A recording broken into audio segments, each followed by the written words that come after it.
Para seguir analizando estos aspectos, ahora tenemos como segundo invitado a Sergio Bolívar Campos, director general de Andina Consultando SAC, para que nos pueda dar también sus aportes, su reflexión, el análisis y cómo lo ve, ¿no?, desde su experiencia, desde su labor, desde la actividad que él realiza, el plan Bukele, y cuál es lo rescatable y qué es lo no rescatable, si se debe copiar, no se debe copiar. Como ya decíamos con el primer invitado, se puede adaptar, mas no adoptar. Bienvenido, Sergio. Gracias por estar en nuestro programa. Muchas gracias a toda la audiencia que nos acompaña, Hugo, por la invitación. Me parece muy interesante lo que acabas de comentar sobre cómo empezar a ver este plan Bukele, que ha empezado a tener cada día más personas que la toman como algo atractivo, positivo.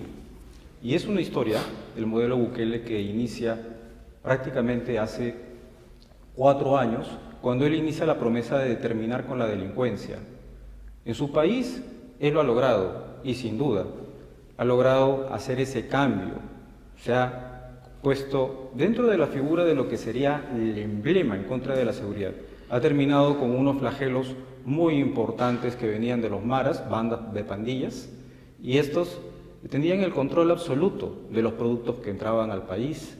No se podía caminar por las calles porque estabas perseguido por muerte, el control de los comercios, el control de cada uno de los lugares donde uno podría ir y pensar en los servicios más inimaginables como las funerarias, los restaurantes, los bares, absolutamente todo bajo un control similar a las películas. Mira, para abonar solamente con unos datos de estadística, datos oficiales, en el 2015 se registraba un máximo de 103 asesinatos por cada 100.000 habitantes. Exacto. O sea, era una tasa bien alta. Y ahora llevan 150 días sin ningún acto criminal, ni robos. No, Entonces, ese es el contraste del cual hablamos. Y eso es muy, pero muy vendible. Atractivo, es algo sí. Supremamente atractivo. Precisamente es lo que está sucediendo a nivel de América Latina, que lo han adoptado y tiene gente que está muy a favor, que les gusta precisamente usarlo como una palanca de candidaturas políticas. Está sucediendo con Guatemala, con Carlos Pineda.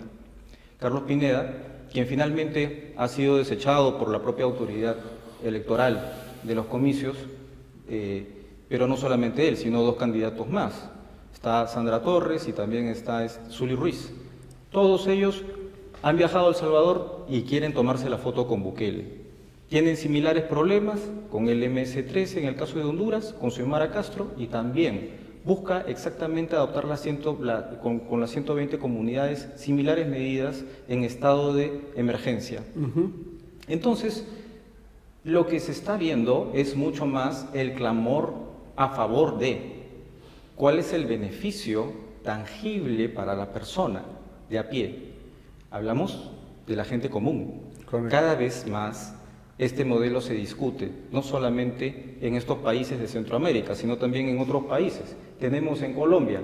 Colombia ha habido un encontrón en Twitter entre el propio Bukele con Petro. Con Petro, así es. Sí, que tiene acuerdos bajo la mesa. Y él respondió, pero lo interesante es de que el diario La Semana toma una portada que dice El Milagro Bukele y lo compara con la derecha, es decir, con el expresidente Uribe. Y eso tiene un capital muy importante, debido a que toda la facción de izquierda, AMLO, Ortega y también Petro, están viéndolo como el enemigo, debido a que él ha logrado esos resultados. Ellos no tienen resultados hasta el momento, se dedican mucho más a hacer una política populista, contraria a los intereses y resultados, y él ha hecho precisamente lo contrario. Estoy completamente de acuerdo contigo de que de repente las formas son medidas draconianas y pueden ser autócratas. Y eso es lo que se ve. Me refiero a que es el personaje y nadie más quien manda. Es que, a ver, para ponerlo un poco también en contexto, ¿no? O mejor dicho, para aterrizarlo a la realidad, es que tampoco vemos otra política, otro plan que haya tenido éxito en la lucha contra la criminalidad. De esa magnitud y rapidez, no. Entonces uno se pone a repensar se pone a repensar hasta qué punto se puede adoptar, como bien señalaba, si está siendo un tanto también visto de manera muy atractiva por otros mandatarios o posibles mandatarios para futuros comicios electorales que vayan a tener en su país, porque una cosa es innegable, decíamos, los resultados son muy buenos a comparación de nivel histórico y a nivel presente. Y no sé si se mejorará cuando Bukele deje el poder, si es que lo deja también, porque por ahí vamos a hablar otro poco más, pero no sé si estos números se mejoren. Entonces, a mí me invita a reflexionar, aquí en el Perú, algo tenemos que cambiar, o algo se tiene que copiar, si bien no tal cual, adoptarlo integralmente, pero algunas cosas debemos repensar para poder también lograr buenos resultados. Yo creo que es muy importante lo que está diciendo. En el Perú no es ajeno la discusión de Bukele y llama mucho la atención, sobre todo si es que uno habla con un taxista, con una persona de a pie, ya empieza a tener un sentimiento a favor. ¿Por qué? Porque las medidas son muy atractivas. Entonces, esto hace una inclinación a favor hacia un modelo de derecha autócrata. Y es algo que se tiene que tener mucho en revisión para un futuro electoral. Si es que un gobierno democrático no logra generar las condiciones que está generando similares a un pequeño país que está dando el ejemplo en América Latina sobre lo que se tiene que hacer y con resultados y números específicos, entonces vamos a tener el riesgo de caer con un autócrata similar. 69.000 acusados, ¿no?, de tener este tipo de conexión con organismos criminales, hoy en este momento están presos. Estamos hablando prácticamente del 1% de la población de 6.5 millones de este pequeño país. Nosotros, como país en Perú, que tenemos también altos índices de criminalidad, homicidio y corrupción sobre todo, tenemos únicamente 90.000 presos en cárceles completamente en hacinamiento. Y eso es algo que no alcanza y está muy distante al 1% para hacer 33 millones de peruanos. Es algo muy distante. Ahora bien, respecto a el modelo como tal, lo que llama la atención, además del tema de derechos humanos, es si solamente se quedase en el tema de seguridad. Y en la última Asamblea Legislativa, lo que a mí me llama mucho más la atención es que no se quede en eso. Y él ha anunciado tres medidas que son sumamente importantes. La primera es que de 262 alcaldías las piensa reducir a 44. Es muy alto y estamos hablando de reducción burocrática, simplificación, sencillez, y esa es una buena medida. Y la otra medida que está indicando que va a hacer es que va a reducir la Asamblea Legislativa de 84 actualmente diputados a 60 diputados, como inicialmente antes de los acuerdos de la paz. Entonces eso significa de que la fórmula que está empleando es reducción burocrática, simplificación. Está conduciendo hacia ese lado. Y la tercera reforma que está pensando hacer es llevar esa idea o principio de la lucha total contra la delincuencia a la lucha total contra la corrupción. Es decir, entrar con todos los corruptos a la cárcel y crear una cárcel similar para los corruptos. Correcto, entonces podríamos decir con lo que nos estás diciendo que Bukele de alguna manera en el plan que tiene como país y de combatir la criminalidad está siendo progresivo y está tratando de avanzar de manera ordenada, me refiero. Primera acción o primer plan dentro de su estrategia de acción es terminar con la criminalidad violenta, que ya lo logró de alguna manera neutralizar con el tema de esta construcción de los penales, que efectivamente están absolutamente incomunicados y que hago un paréntesis, aquí también se debería dar, pero no se da porque los delincuentes siguen cometiendo delitos desde los penales, siguen extorsionando, siguen coordinando, y como pasaba en El Salvador, pero ahora ya no pasa. Entonces, segundo acto, ¿no? Sería combatir el tema de la corrupción, como bien señalas, como parte de la criminalidad, porque también no hay que ser ajenos a eso. Está claro que existen no solamente crímenes violentos, sino también crímenes de cuello blanco, y dentro de ellos está la corrupción. Y creo que me parece también atractivo para analizar el tema de lo que señalas de reducir la burocracia. porque nuestro país no es ajeno, como conversamos detrás de cámaras, es muy similar, altamente burocratizado con instituciones, con municipios provinciales, distritales, gobiernos regionales. Tenemos como resultado que no se llega, el desarrollo, el Estado no llega a la población. Ejemplo, en los países del sur, en la Sierra del Sur, ¿no? en Puno y demás, se nota que su gobernador regional no ejecuta, quien es el principal responsable directo, además que recibir el canon, no ejecuta de manera correcta o no ejecuta proyectos, no lleva lo que debe llevar, las necesidades más básicas a la población. Entonces, al reducir esto, quizás probablemente esté pasando en El Salvador. Entonces Bukele dice, oye, reduzcamos este tema burocrático y tomemos control para nosotros tratar de alguna manera ser efectivos. Sí, Hugo, tú me preguntaste, me hiciste una pregunta bastante interesante a lo que va el comentario que acabas de hacer. ¿Por dónde empezamos? ¿Qué hacemos primero en el Perú? Lo primero que tendríamos que hacer es también trazarnos un plan ambicioso. Correcto. Algunos temas de los que estamos haciendo están derivando hacia un tema de simplificación administrativa, pero en lo regulatorio. Nosotros necesitamos empezar a hacer mucho más tangible y vender los resultados que se están dando, porque no es solamente hacer y no comunicar, es hacer y comunicarlo. Entonces, lo que es fundamental aquí es, creo yo, ver cuáles de estas medidas pueden ser primeras. Yo creo que un tema que está necesitándose a gritos hace mucho tiempo es el tema de la infraestructura penitenciaria. Entonces, hay que construir nuevas cárceles. Acá actualmente en el Perú tenemos 68 establecimientos penitenciarios, de los cuales 48 están en condición de hacinamiento. Así es. Y 4 de ellas, las más grandes, son las que tienen 4 veces más lo que pueden tener en capacidad de presos. O sea, estamos hablando pues de Jaén, Camaná, Chanchamayo, Callao. Están completamente en condiciones de hacinamiento, soportando una población que es exageradamente alta. Entonces, ¿qué necesitamos hacer? Revisar lo que está sucediendo.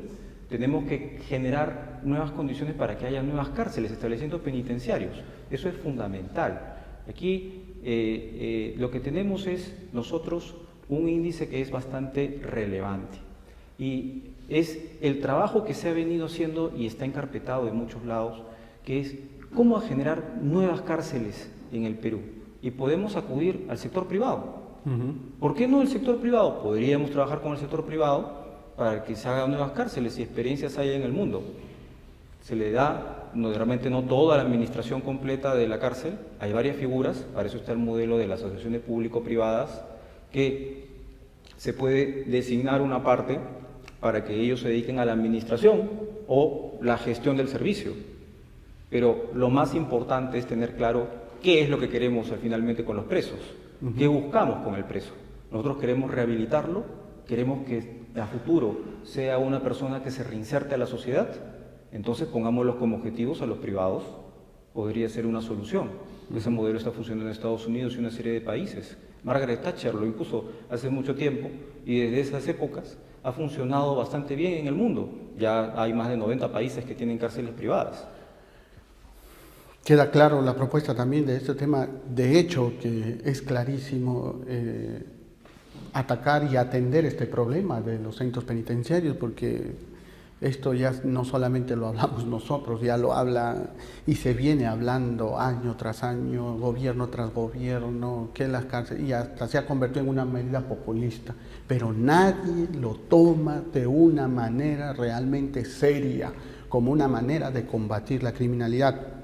Y si algo queremos rescatar de Bukele es que construyó este penal realmente de máxima seguridad, donde no existe comunicación, como lamentablemente no pasa aquí, pero si no se toma o no se tiene decisión política y hacer las cosas de manera seria y con voluntad, creo que vamos a seguir más en lo mismo y la criminalidad nos va a seguir ganando, nos va a seguir acechando, cada vez más inseguros, como vemos todos los días, como así como los maras salvatruchas y Barrio 18 han capturado El Salvador, a nosotros pues los venezolanos, los colombianos y lamentablemente la ciudadanía cada vez más expuesta. Sí, si me permites también, yo creo que otro tema que es totalmente transversal es la lucha contra la corrupción. Claro. Y allí es algo que está insertado en el aparato público, mucho más desde la época del golpista, donde se logró avanzar cada vez más enquistando a esta organización criminal que están en fachadas de Movadef y estos grupos, organizaciones sindicales. Entonces, yo creo que es muy importante que revisemos también el tema de la reducción de alcaldías. Acá en el Perú tenemos alcaldías y municipios de todos los tipos. Tenemos alcaldías provinciales, alcaldías distritales y municipalidades de centros poblados. Si vemos los números, es una cosa increíble. Si sumamos 169, 196 alcaldías provinciales, más las 1.659, más las 2.800 centros poblados, estamos hablando de 4.733, aproximadamente municipalidades.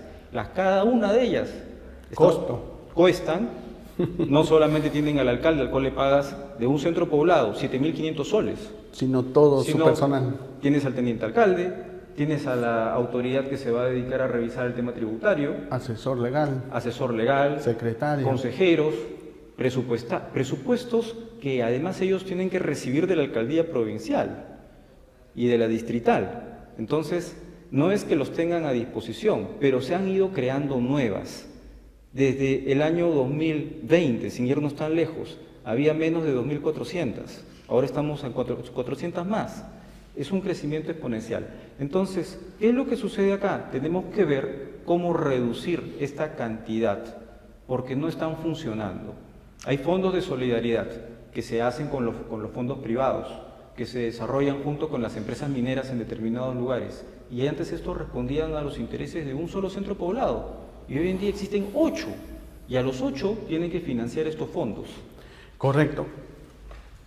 Creo que para abonar a lo que dices, es importante, como decíamos con el invitado también, el primer invitado, ir repensando algunas cosas, y lo que tú propones también me parece interesante por una sencilla razón. Si se han creado tantos organismos estatales como municipalidades, distritales, provinciales y como yo creo que el principio es divide y robarás. Entonces, más división, más cantidades de municipios propicia a que haya mucho más actividad de corrupción. Es mucho más difícil de controlar. Estamos hablando que para una sola autoridad para 7.000 habitantes del Perú. Es una locura. Ellos están hablando de tener por cada autoridad salvadoreña para 174.000 habitantes. Correcto. Es una distancia bastante ambiciosa y grande. Yo creo que, como te decía, para aterrizarlo y el público nos entienda de una manera más sencilla, ¿cuál es la idea de haber creado estos organismos, estas instituciones estatales, ¿no? Las municipalidades provinciales, distritales y de centro poblado? Es de que justamente se pueda llegar a esas personas que probablemente el Estado como ente o el gobierno central no puede, ¿no? Y así se logre más desarrollo, cubrir las necesidades básicas. Pero si no se está cumpliendo, entonces en llegar a esa población estamos más de lo mismo, y con lo que tú dices, más corrupción. Entonces creo una buena también propuesta para pensarlo, repensarlo, porque al final de cuentas el objetivo final son la población, y si la población de determinado sector, distrito, centro poblado no se ven beneficiados con estas políticas, con esta manera de gobernar, de estar estructurado el Estado, pues también se tiene que repensar, porque finalmente, repito, son los ciudadanos los objetivos principales. Yo creo que es muy importante tener en claro que nosotros tenemos que adaptar nuestro propio rumbo. Tenemos que tener claro cuáles nuestras necesidades y las prioridades, servir al ciudadano. Si no se hay servicio al ciudadano, estas instituciones que se han venido creando y proliferando en todo el país no tienen mucho más dedicación que robar, generar corrupción, tener a una persona asalariada que va a generar más trabas y probablemente no tienen claridad sobre qué es lo que tienen que hacer, con lo cual generan bloqueos y que las obras no se hagan. Las obras que se necesitan más en salud, educación, hospitales, colegios y desarrollo de más infraestructura no se esté dando en este momento. Correcto. Bueno, queda claro las propuestas, Sergio, y la población, los que nos están viendo, pues puedan sacar también sus propias conclusiones. Muchas gracias por estar en nuestro programa. Hugo, muchas gracias.